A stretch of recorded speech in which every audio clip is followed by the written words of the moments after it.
బ్రహ్మర్షి పితామహ పత్రిజీకి ఆత్మ ప్రణామములు.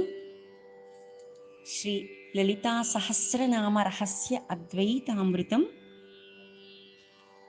ఓం శ్రీమాత్రే నమః.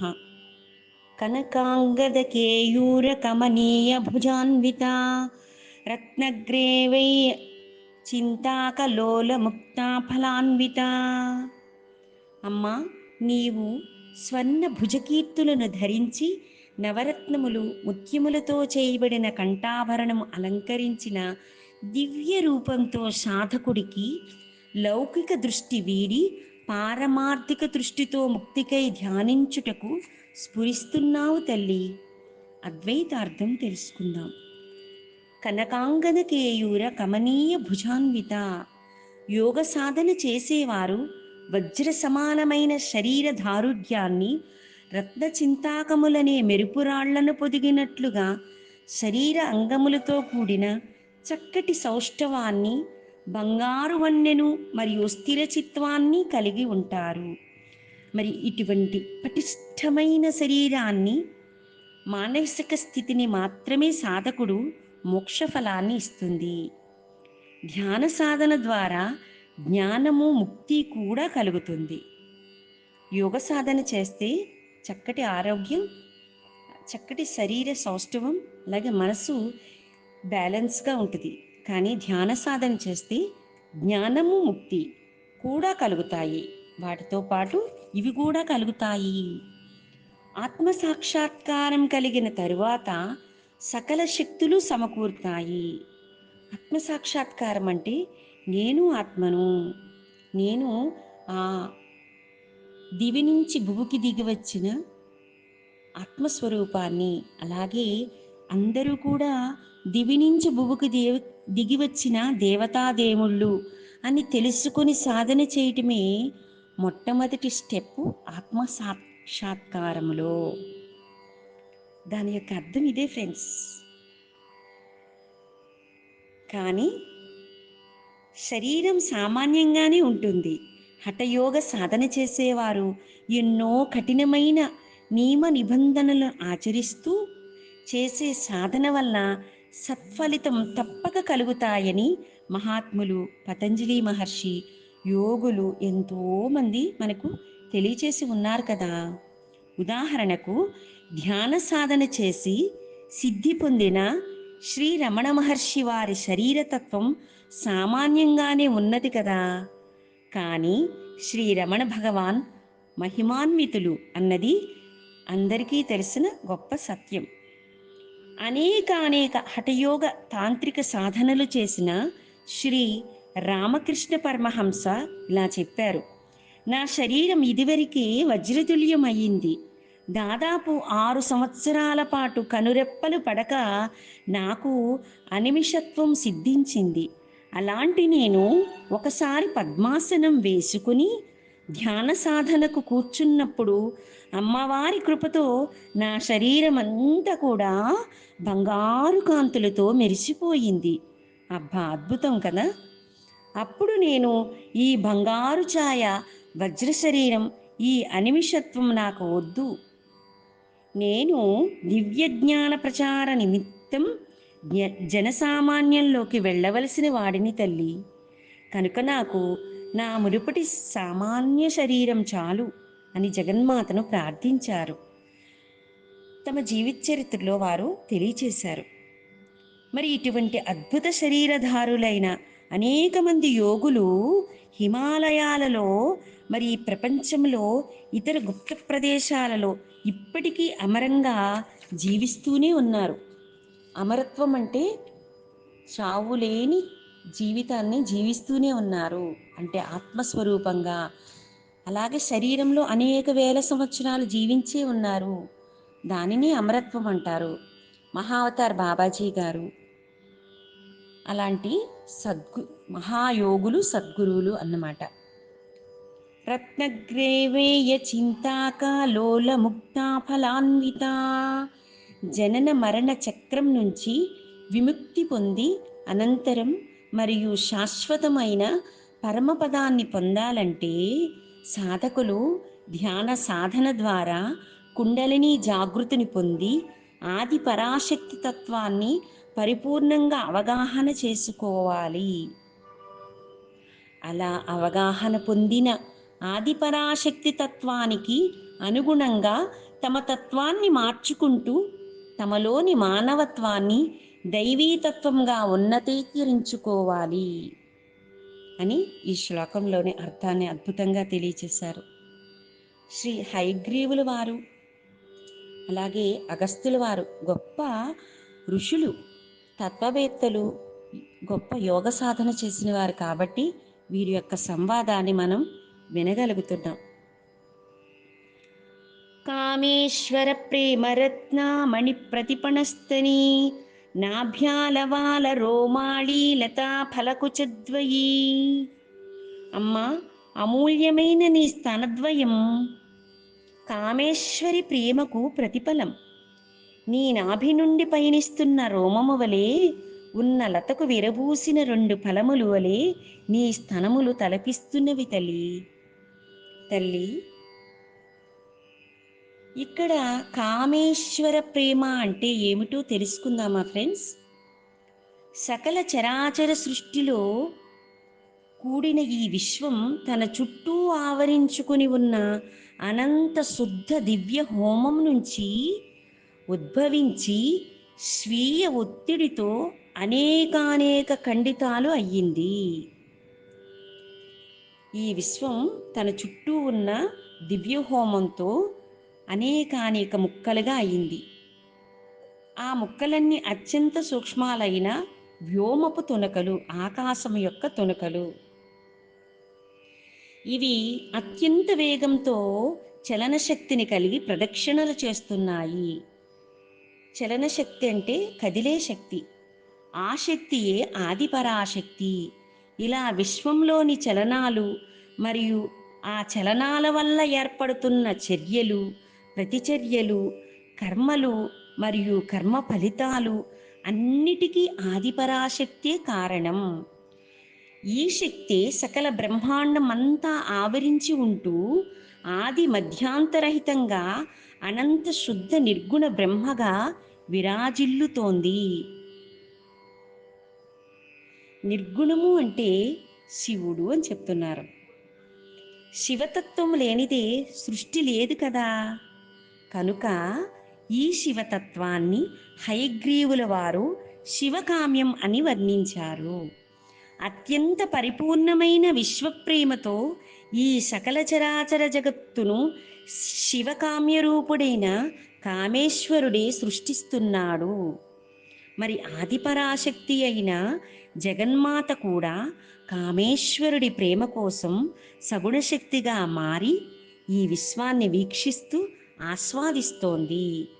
అలాగే సాధకులు కూడా సగుణశక్తితో సృష్టిలోని సకల జీవకోటిని అత్యంత వాత్సల్యంతో ప్రేమించాలి. ఇప్పటి వరకు అద్వైత రహస్యాన్ని చెప్తూ నిర్గుణంగా ఉండాలి, మన లోపలే అమ్మవారుంది, ఎక్కడెక్కడుంది, ఏ రూపాల్లో ఉంది, ఎలా సాధన చేయాలి, మన కుండలినీ శక్తి ఎలా జాగరణ చేసుకోవాలి అనేది తెలియచేశారు. కానీ మళ్ళీ శివుడు నిర్గుణము, అమ్మవారు సగుణ శక్తితో సకల జీవకోటిని అత్యంత వాత్సల్యంతో చూస్తూ ఉన్నది. మనం కూడా అలాగా సకల జీవకోటిని అత్యంత వాత్సల్యంతో, ప్రేమతో, కరుణతో, ఆ కంపాషన్తో ప్రేమించాలని చెప్పి మళ్ళీ ఇలా మార్చి చెప్తున్నారు. మార్చడం అంటే ఏమీ లేదు ఫ్రెండ్స్. మనం ఎప్పుడైతే లోన అనుభూతి చెందుతామో అదే మనకి ఈ సకల చరాచర సృష్టిలో సగుణ రూపంలో కనిపిస్తూ ఉంటుంది. అలా కనిపించే మనకు ఎదురయ్యే వాళ్ళు, మనకు కనిపించిన వాళ్ళు, మనకు కనిపించని వాళ్ళను కూడా అత్యంత ప్రేమతో, కరుణతో ప్రేమిస్తూ ఉండాలి అని చెప్పి ఈ నామంని అర్థంగా చెప్పారు. మన ఒక స్త్రీని ఆ యొక్క స్థనాల్ని ఎంత ప్రేమగా చూడాలో ఈ నామంలో అమ్మవారి యొక్క 2 ఫలములు, నాభి నుండి పయనిస్తున్న రోమము వలె ఉన్న లతకు 2 ఫలములు ఈ స్తనములు అన్నారు. మరి అమ్మవారి యొక్క స్తనములకు మన తల్లి మన కనిపెంచిన తల్లి యొక్క స్థనములకు కూడా మన యొక్క అనేక కృతజ్ఞత ఆత్మాభివందనాలు చెప్పుకోవాల్సిన సమయం మై డియర్ ఫ్రెండ్స్. అలాగే మరి యొక్క నామం లక్ష రోమ లతాధారా తాసమున్నేయ మధ్యమా స్తన భారదళన్మధ్య పట్టబంధవళిత్రయా. మళ్ళీ ఇదే చెప్తున్నారు. అమ్మా, నీ నాభి నుండి లక్ష్యంతో పయనిస్తున్న రోమలతకు సన్నటి నీ నడుము ఆధారం. స్తనభారంచే వంగుతున్న నీ సన్నని నడుముకు ఆధారంగా 3 మడతలుగా పట్టబంధములు ఉన్నవి తల్లి. అనాహత చక్రం యొక్క స్థానాన్ని ఈ శ్లోకం వర్ణిస్తోంది మై డియర్ ఫ్రెండ్స్. మరి నాభి నుంచి బయలుదేరే రోమలతను లక్ష్యంగా చేసుకుని పైకి వెళ్ళినప్పుడు భారంగా ఉన్న స్థనాలను రవికతో 3 ముడులు వేసి బంధించే స్థానమే అనాహత చక్రం యొక్క స్థానం. అనాహత చక్రము అంటే హృదయ చక్రం, ప్రేమకు నిలయం, హరిపీఠము అని నిన్న కీర్తనలో చెప్పుకున్నామట కదా. అదే నిజానికి ఈ వర్ణన ఒకానొక స్త్రీమూర్తికి సంబంధించినది కానే కాదు. శరీరంలో అనాహత చక్రం ఎలా గుర్తించాలో సాధకుడైన అగస్త్యుల వారికి, తత్వదర్శి అయిన హయగ్రీవుల వారికి బోధించిన పరమ పవిత్రమైన సందేశం. ఎంత అద్భుతంగా చెప్పారో ఈ యొక్క అర్థాన్ని కదా. మరి నారాయణ సూక్తంలో ఇలా చెప్తున్నారు. నీలతో యద మధ్యస్థ విద్యుల్లేకేవ భాస్వర నీవార శోకవత్తన్వి పీతాభా సత్యనూపమ. సూక్ష్మమైన ఆ అగ్నిజ్వాలలు నీలమేఘముల మధ్య నుండి మెరుపులాగా ప్రకాశిస్తూ ఉంటుంది. అది ఎంతుంటుంది? ధాన్యపు గింజ కొసంత సూక్ష్మమైన ముల్లువలే ఉండి బంగారు రంగుతో ప్రకాశిస్తూ ఉంటుంది. ఎక్కడ ఉంటుంది? సర్వత్రా వ్యాపించి ఉంటుంది. కానీ మన హృదయంలో తామర మొగ్గ వంటి ఆ ఆధ్యాత్మిక హృదయం నలువైపులా నాడులతో ఆవరించి మన హృదయ ఆవాస స్థానమందు దేదీప్యమానంగా ప్రకాశిస్తూ ఉంటుంది. ఎలాగా? ఒడ్డు గింజ ఉంటుంది కదండి, ధాన్యపు గింజ కొన అంత మాత్రమే సూక్ష్మంగా ఉంటుందంటండి. ఆత్మస్వరూపం, పరబ్రహ్మస్వరూపం, నారాయణ స్వరూపం, ఆదిశక్తి యొక్క స్వరూపం మన శరీరంలో అంత మాత్రంతో ఉంటుంది అని చెప్తున్నారు. అరుణారుణ కౌస్తుంబా వస్త్రభాస్వత్తటీతటీ రత్నకింకిణికారమ్య రసనాధామభూషిత. అమ్మా, కటిభాగంలో ఎర్రని పట్టు వస్త్రము ధరించిన నీవు అరుణవర్ణంతో శోభిస్తూ ఉన్నావు. రత్నములు, ముత్యములు, మువ్వలు పొదిగిన వడ్డాణం ధరించి సుతిమెత్తని నీ అడుగులకు కదలాడే చిరుమువ్వల సవ్వడి నీ నడకకు మరింత శోభను చేకూరుస్తుంది తల్లి. ఈ శ్లోకంలో మూలాధార, స్వాధిష్టాన చక్రాలు ఎక్కడ వ్యవస్థితమై ఉన్నాయో దర్శించిన హయగ్రీవుల వారు దానిని అగస్త్యుల వారికి వివరిస్తూ ఉన్నారు. ఉదయించే సూర్యుని లాంటి ఎరుపు రంగుల మూలాధార చక్రం, ఎరుపు పసుపు రంగుల సమ్మేళన వస్త్రం వంటి రంగులో స్వాధిష్టాన చక్రం ఉన్నదని, అరుణారుణ కౌస్తుంబ వస్త్ర భాస్వత్తటీతటి అని నామానికి అర్థం.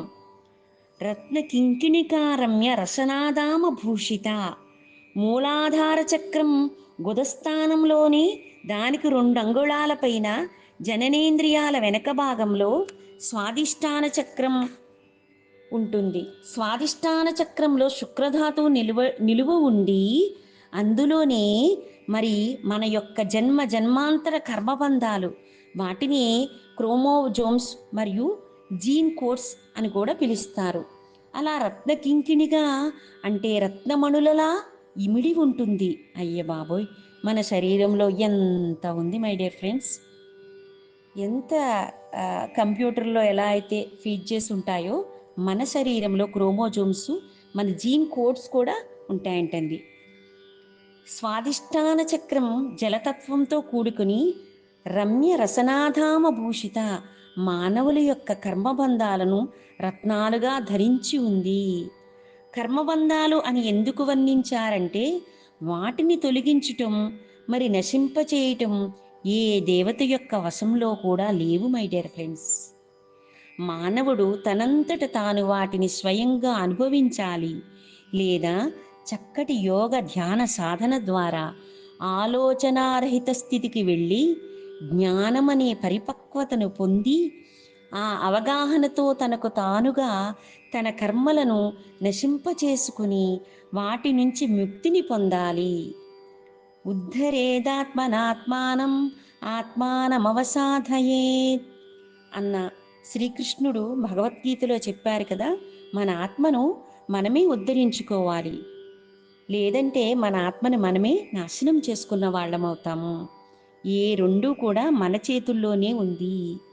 ఎవరి వాస్తవానికి వారే సృష్టికర్తలు అని శ్రీకృష్ణ పరమాత్మ కూడా తెలియచేసి ఉన్నారని ఈ పుస్తకం ద్వారా మనకి, అద్భుతమైన ఈ గ్రంథం ద్వారా మనకి తెలియచేసి ఉన్నారు మై డియర్ ఫ్రెండ్స్. ఈరోజు ఇంతవరకు తెలుసుకున్నాము. మరికొంత